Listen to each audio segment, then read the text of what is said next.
ସ୍ନୋଫେଷ୍ଟର ରନ୍ଧା ଖାଦ୍ୟ ପ୍ରତିଯୋଗିତା ମଡର୍ଣ୍ଣ ଫୁଡ୍ର ବାସ୍ନାରେ ମହକିଲା ସାରା ସହର। ବାଲେଶ୍ୱରରେ ପ୍ରଥମ ଥର ପାଇଁ ରନ୍ଧା ଖାଦ୍ୟ ପ୍ରତିଯୋଗିତା ଅନୁଷ୍ଠିତ ହୋଇଯାଇଛି। ଅଗ୍ରଣୀ ଅନୁଷ୍ଠାନ ସ୍ନୋଫେଷ୍ଟର ସପ୍ତମ ସଂସ୍କରଣର ଶେଷ ଦିବସରେ ମହିଳାମାନଙ୍କୁ ନେଇ ସ୍ଥାନୀୟ ଗାନ୍ଧୀ ସ୍ମୃତି ଭବନଠାରେ ଲାଇଭ୍ ରନ୍ଧା ଖାଦ୍ୟ ପ୍ରତିଯୋଗିତା ଆୟୋଜିତ ହୋଇଥିଲା। ବାଲେଶ୍ୱର ସହରରୁ ପ୍ରାୟ 50ରୁ ଉର୍ଦ୍ଧ୍ୱ ଗୃହିଣୀ ପ୍ରତିଯୋଗୀ ଭାବେ ଅଂଶଗ୍ରହଣ କରିଥିଲେ। ପ୍ରତିଯୋଗୀମାନେ ବିଭିନ୍ନ ପ୍ରକାରର ଟେଷ୍ଟି ଫୁଡ୍ ପ୍ରସ୍ତୁତ କରିଥିଲେ। ଏହି ଖାଦ୍ୟ ମଧ୍ୟରେ ଥିଲା ଚିକେନ ବିରିୟାନୀ, ଚିକେନ ମସଲା, ମଟନ ଚକୁଳି, ପ୍ରନ୍ ମଲାଇ କରାଇ, ଗୁଜରାଟୀ ଖାଦ୍ୟ, ମାରୱାଡ଼ି ଖାଦ୍ୟ ଏବଂ ପକୋଡ଼ାର ବିଭିନ୍ନ ଭେରାଇଟି ଆଇଟମ୍। ଏଥିପାଇଁ ସମସ୍ତ ପ୍ରତିଯୋଗୀଙ୍କୁ 50 ମିନିଟ୍ ସମୟ ଦିଆଯାଇଥିଲା। ଏହାରି ଭିତରେ ମହିଳାମାନେ ଖାଦ୍ୟ ପ୍ରସ୍ତୁତ କରିଥିଲେ ଏବଂ ତାହାକୁ ବିଚାରକ ମଣ୍ଡଳୀର ସଦସ୍ୟମାନେ ଖାଦ୍ୟଗୁଡ଼ିକୁ ପରୀକ୍ଷା କରିଥିଲେ।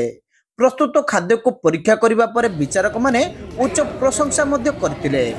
ବିଜେତାଙ୍କୁ ଅନୁଷ୍ଠାନ ପକ୍ଷରୁ ଅର୍ଥରାଶି ସହ ପୁରସ୍କୃତ କରାଯିବ ବୋଲି ସ୍ନୋଫେଷ୍ଟ ପକ୍ଷରୁ ସୂଚନା ଦିଆଯାଇଛି।